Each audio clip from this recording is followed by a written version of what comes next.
তুলনা করেছিল হাসিনার এই সরকারের যে অত্যাচার এবং অন্যায় অবিচার, সেই অন্যায় অবিচারের তুলনা কিন্তু অনেকে করেছিলেন।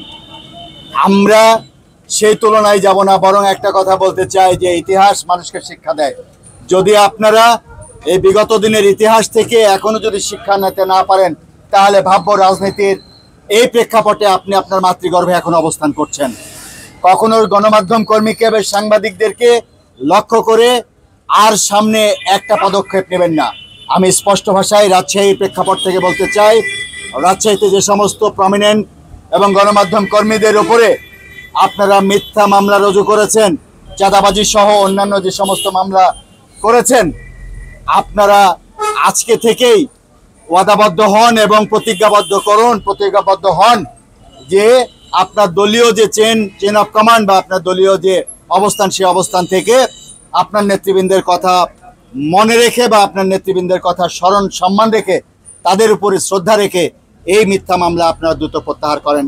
আর ইতোপূর্বে রাজশাহী বরেন্দ্র প্রেস ক্লাব থেকে আরম্ভ করে সারা রাজশাহী শহর এবং সারা দেশে যে সমস্ত সাংবাদিকদেরকে বা গণমাধ্যম কর্মীর উপরে আপনারা চড়াও হয়েছেন, আপনারা যে সমস্ত অপকর্ম করেছেন, তার জন্য আপনারা জাতির কাছে ক্ষমা চান, নতবা আমরা আমাদের কলম এবং ক্যামেরা কিন্তু আপনাদের প্রতিপক্ষ হয়ে যাব।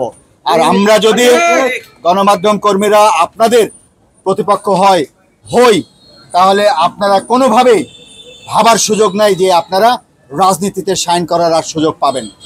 সুতরাং আপনাদের এখনই বুদ্ধি উদয় হবে এই প্রত্যাশা রাখছি।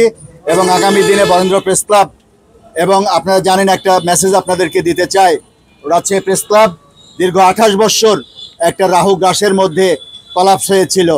একটা নিয়ন্ত্রিত প্রেস ক্লাব সেখানে ছিল। সেখানে আপনারা জানেন যে গত কয়েকদিন আগে সেই রাহু মুক্ত করা হয়েছে, এবং সেই রাহু মুক্ত করে আমরা চাই সারা রাজশাহী শহরের, সারা রাজশাহী জেলার এবং রাজশাহীতে যারা আমরা গণমাধ্যম কর্মী আছে, প্রত্যেকে এক কাতারে এক জায়গায় থেকে আমরা আমাদের এই গণমাধ্যম কর্মীর যে মূল লক্ষ্য, সেই লক্ষ্য আমরা এগোতে চাই।